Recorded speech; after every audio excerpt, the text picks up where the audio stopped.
Welcome back to Boom and Bust. I'm your host, Tony Clement, here with Dr. Livio Di Matteo. He's an economics professor at Lakehead University in Thunder Bay, Ontario.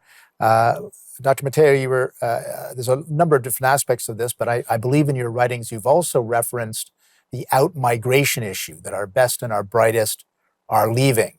Maybe tell us what's going on there. Well, this issue has periodically resurfaced in Canadian economic history. If you go back to the end of the 19th century, several million Canadians moved to the US over a period of about 30 to 40 years because our economy was not doing very well relative to the United States. Our per capita GDP as a share of the Americans in the 1870s was about 70%. Actually, where it's gone to now, if you start to think about it in those terms. Right. And so millions of Canadians moved to the US. Then that periodically, waxes and wanes. We had another phase of this roughly in the 80s and 90s when our growth seemed to slow relative to the US, and the issue has gone onto the back burner. If our opportunities relative to the United States for our young people, our best and brightest, do not keep pace or exceed those in the United States or other countries for that matter, then you will see more Canadians looking for opportunities abroad.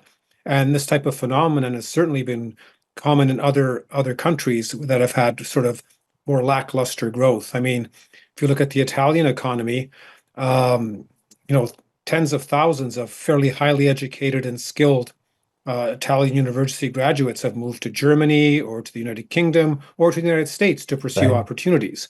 And the same thing can definitely become more common going forward if we don't arrest the productivity decline. And is that starting to happen now, that this out-migration is occurring now?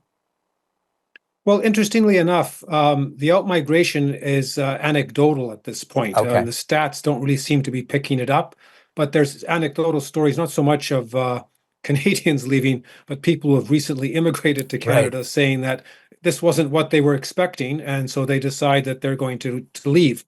So, I mean, that's certainly a new one when the land of opportunity turns out not to be a land of opportunity for people that have decided to move here. Indeed, that could be a canary in the coal mine. So let's talk about government and their policies. How are they contributing to this poor situation?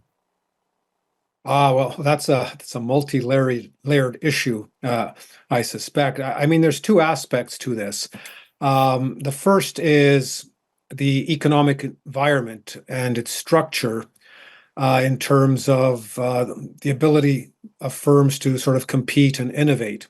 So Canada remains a fairly highly regulated economy, and more to the point, it's still characterized by high degrees of oligopoly and duopoly. That is, few players in the market. I mean, the classic examples are things like our telecoms, our airlines, our rail network, in which there's like 2 to 4 players.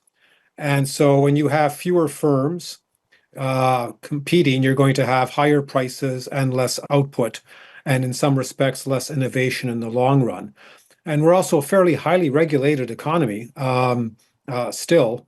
And, if you start to think about things like our natural resource sector, the degree of regulation now in place, if you live in a large urban center, you might not think much of it because the economy in larger urban centers, which have been driving a lot of the growth, doesn't perceive themselves as dependent on the natural resource sector. But as soon as you're outside those centers, in sort of more rural and remote parts of Canada, the resource sector is still quite important. And to get a major project online is starting to take anywhere from 10 to 15 years, given the assortment of regulations and assessments. They're not terribly streamlined.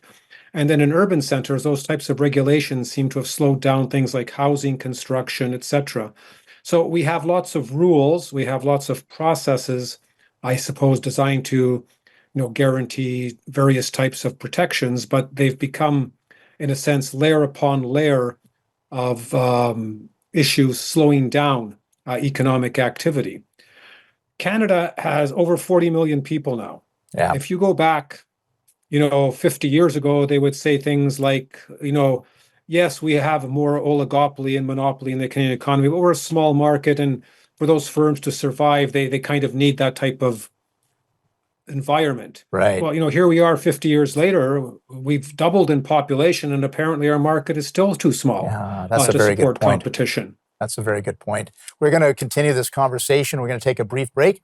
We'll be back with our guest shortly. Please stay with us.